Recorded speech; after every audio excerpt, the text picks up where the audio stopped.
आज हम एक नया टॉपिक पढ़ रहे हैं, सेंटर ऑफ ए ग्रुप, अर्थात किसी समूह का केंद्र। तो दोस्तों, किसी समूह का केंद्र क्या होता है ये आज हम समझेंगे। मान लो जी डॉट एक समूह है, यानी कि मल्टीप्लिकेशन के रिस्पेक्ट में ये जी एक ग्रुप है। तब जी का केंद्र अर्थात जी का सेंटर, जिसको हम इस तरीके से लिखते हैं जेड ऑफ जी, यानी कि सेंटर ऑफ जी, ये इसको हम सिंपल तरीके से सरल शब्द में इस तरीके से भी हम लिखते हैं। तो यहाँ पर जेड जो है वो सेंटर को व्यक्त करता है। तो डेफिनेशन क्या है इसकी कि किसी भी ग्रुप के सेंटर में वे सारे एलिमेंट्स होंगे, ठीक है। Z belongs to G such that Z X is equal to X Z for all X belongs to जी।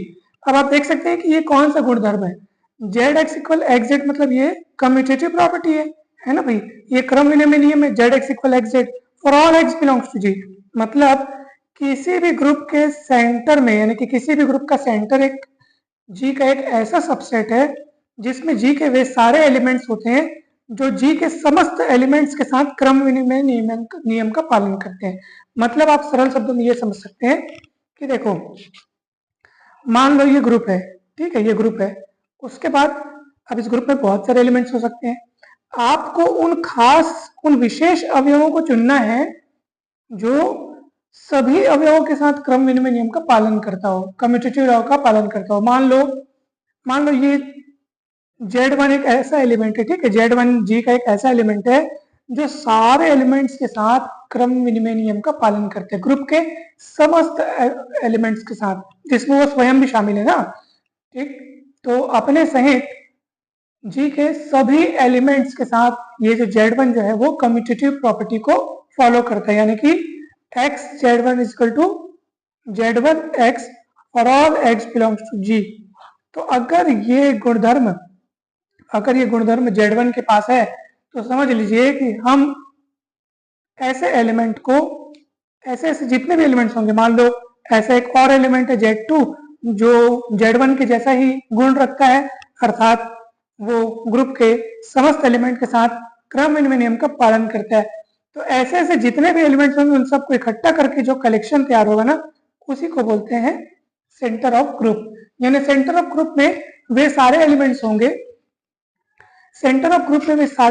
होंगे, जो ग्रुप के समस्त एलिमेंट्स के साथ कम्यूटेटिव प्रॉपर्टी को निभाएंगे, ठीक है। और अब देखते हैं हम एक थ्योरम जिसमें हमें यह सिद्ध करना है कि किसी भी ग्रुप का सेंटर उस ग्रुप का एक सब ग्रुप होता है, ठीक है। जैसे जी यदि ग्रुप है तो उसका सेंटर जो है ना भाई, centre of group is a subgroup of जी, सब ग्रुप ऑफ दैट ग्रुप। तो हमको ये सिद्ध करना है दोस्तों।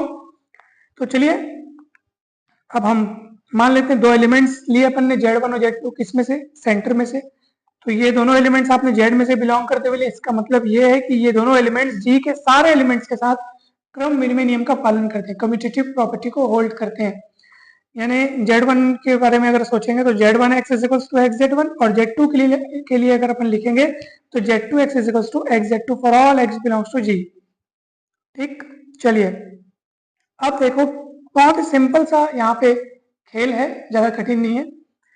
चलिए हम एक्स Z1 लेके चलते हैं। ये जो एक्स Z1 आपको दिख रहा है, X Z1 is equal to Z1 x, ठीक है। इसी को हमने लिखा हुआ है, ये इस तरफ और ये इस तरफ लिख दिया, इससे कुछ फर्क नहीं पड़ता। चलिए ये Z1 अपनी जगह पे है, ओके, ये x अपनी जगह पे है। क्या x के साथ मैं e का गुणा सोच सकता हूँ? अवश्य सोच सकता हूँ, क्योंकि e तो आइडेंटिटी एलिमेंट है। तो x को हम लोग ex लिख सकते हैं, और e को हम लोग लिख सकते हैं कि Z2 इनवर्स Z2। अब आप कहेंगे ऐसा क्यों? क्योंकि कोई भी एलिमेंट का इनवर्स और वो एलिमेंट स्वयं, इनका गुणा करने से e तैयार हो जाता है। तो आप ऐसा सोचो कि x की जगह ex लिखा गया है, क्योंकि e का गुणा करने से कोई फर्क नहीं पड़ता, और फिर e की जगह अपन ये लिखे हैं। तो कुल मिलाकर के आप देख सकते हैं Z1 अपनी जगह है, x अपनी जगह पे, साथ में Z2 इनवर्स Z2 दिखाई दे रहा है, क्योंकि इसका मतलब e होता है और e इंटू एक्स यानी x होता है, ठीक। अब देखो, अब हम लोग एसोसिएटिव लॉ की मदद से हम लोग Z1 Z2 इनवर्स को साथ रख लिए, Z2x को इधर अलग से रख लिए, कोई दिक्कत नहीं है। चलिए Z2x को हम लोग x Z2 लिख सकते हैं, ये देख लो, Z2x को हम लोग x Z2 लिख सकते हैं। तो उसके जगह हमने Z2x को क्या लिख दिया, x Z2 लिख दिया, ठीक है। चलिए अब हम आगे बढ़ते हैं। यानी कि हमको क्या मिला है, हम लोग कहाँ से सॉल्व करते हुए आ रहे थे, एक्स जेड वन से हम लोग सॉल्व करते आ रहे थे और ये मिला, यानी कि ये X Z one is equal to इतना मिला है। अब हमको दोनों और जेड टू इनवर्स से राइट मल्टीप्लीकेशन करना है, दाईं ओर गुणा करना है। तो चलिए देखो अगले लाइन में एक्स जेड वन है अपनी जगह पे, बगल में हमने क्या गुणा कर दिया, जेड टू इनवर्स। तो भैया उस पक्ष में भी करना पड़ेगा। उस पक्ष में पहले से कौन है, Z one Z two inverse है ना जी, Z one Z two inverse, देखो Z one Z two inverse है, एक्स जेड टू है ना भाई। साथ में जेड टू इनवर्स आ गया, क्योंकि जेड टू इनवर्स का हमने दोनों ओर दक्षिण गुणा किया है, अर्थात राइट मल्टीप्लीकेशन, यानी राइट साइड मल्टीप्लीकेशन किया है, ठीक है। चलिए एक्स अपनी जगह पे, Z one Z two inverse को हमने साथ में रख लिया एसोसिएटिव प्रॉपर्टी की मदद से, और इधर पे आप देखो Z one Z two inverse के साथ एक्स को रख के जेड टू इनवर्स रख दिया ताकि ये ई बन जाए, और जेड टू इनवर्स जो है वो ई बन जाएगा, तो ई इंटू इतना यानी इतना ही आ जाएगा। और इधर मैंने Z one Z two inverse को हमने साथ में रख लिया और ये एक्स। अब आप गौर से देखो कि आपने क्या प्रूफ कर दिया, क्या ला दिया आपने, आप खुद सोचो। Z one Z two inverse इधर भी है, परंतु फर्क क्या है बताऊं, एक्स यहाँ पे इसके लेफ्ट साइड है, यहाँ पे राइट साइड है, यानी कि एक्स के साथ ये कम्यूटेटिव प्रॉपर्टी होल्ड कर रहा है, कौन, Z one Z two inverse. आप देखो ना, X into Z one Z two inverse, और इस तरफ लिखा है Z one Z two inverse into X, मतलब ये कम्यूटेटिव प्रॉपर्टी तो है, इतना इंटू इतना, और यहीं पर पलट के इतना इंटू इतना लिखा है, एक्स इधर लेफ्ट साइड इधर राइट साइड आ गया। और ये बात सत्य है for all X belongs to G के लिए, यानी कि जी के सारे एलिमेंट्स के लिए ये जो Z one Z two inverse है वो कम्यूटेटिव प्रॉपर्टी निभा रहा है। इसका अर्थ यह है कि ये Z one Z two inverse Z में, यानी कि समूह के केंद्र में बिलोंग करेगा, क्योंकि देखो कम्यूटेटिव प्रॉपर्टी होल्ड कर रहे हैं। तो देखो हमने कहानी की शुरुआत की थी जेड वन और जेड टू जेड में से मान करके, तो आपने क्या सिद्ध किया, आपने सिद्ध किया कि सर हमने शुरुआत में जेड वन और जेड टू जेड में से अर्थात केंद्र में से अर्थात सेंटर में से लेके चला, और हमने सिद्ध किया कि Z one Z two inverse belongs to Z, और किसी सबसेट को, है ना भाई, जी के किसी सबसेट को जी का सबग्रुप प्रूफ करने के लिए यही पर्याप्त एवं अनिवार्य है, यानी कि आवश्यक एवं पर्याप्त शर्त यही है, ठीक है, कि भाई आप दो एलिमेंट ले लो जेड में से, जैसे जेड वन और जेड टू ले लिए और सिद्ध कर दिए कि Z one Z two inverse belong करते हैं जेड में। कैसे सिद्ध किए, क्योंकि Z one Z two inverse X के साथ क्रम विनिमय नियम का पालन करता हुआ हमने इसको दिखा दिया, और ये सत्य है for all X belongs to G के लिए। इसका अर्थ है कि ये Z one Z two inverse अवश्य ही जेड में बिलोंग करेगा, क्योंकि वो जी के सारे एलिमेंट्स के साथ क्रम विनिमय नियम का पालन कर रहा है, कम्यूटेटिव प्रॉपर्टी को निभा रहा है, इसलिए जेड जी का एक सब ग्रुप है।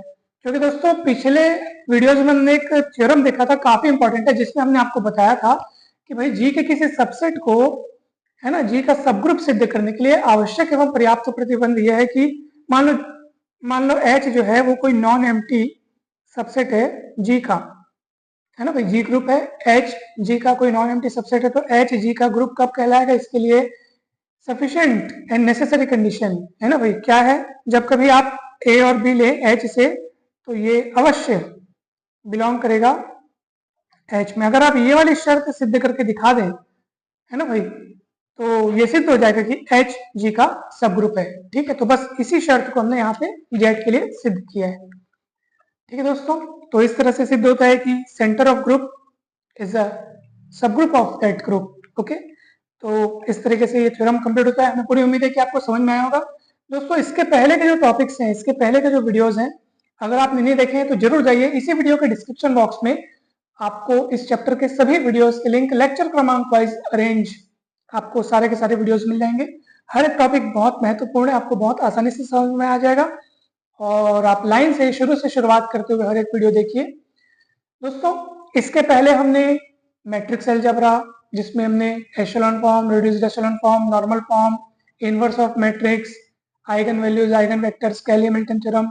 उसके बाद हमने सेट थ्योरी पढ़ा, जिसमें हमने types of sets, algebra of sets, उसके बाद हमने concept of relation, equivalence relation, equivalence class, countability of sets, फिर फंक्शन के बारे में पढ़ा, one one function, onto function, theory of equations. ये तमाम टॉपिक्स कंप्लीट हो चुके हैं। आप प्लेलिस्ट में इन सभी टॉपिक्स के वीडियोस लाइन से देख सकते हैं। हर एक टॉपिक को, हर एक वीडियो को इस तरह से तैयार किया गया है कि आप चाहे हिंदी मीडियम से हो, चाहे आप इंग्लिश मीडियम से हो, आपको हर एक टॉपिक बहुत बढ़िया तरीके से समझ में आ जाएगा दोस्तों। तो जरूर जरूर उन सभी वीडियोस को देखिए। चैनल पर नए हैं तो जरूर सब्सक्राइब कर लीजिए, ये चैनल आपको हमेशा काम आएगा, मैथ्स के लिए ग्रेजुएशन के सारे सेमेस्टर्स में आपको काम आएगा, साथ ही साथ आगे के कॉम्पिटेटिव एग्जाम्स में भी आपको इस चैनल से बहुत मदद मिलेगी। तो जरूर जरूर सब्सक्राइब करें दोस्तों। ये टॉपिक कैसा लगा आप लोग को, आप लोग अवश्य कमेंट करके बताइएगा, हमें बहुत खुशी होगी। Thank you so much. जल्द ही मिलते हैं नेक्स्ट वीडियो में।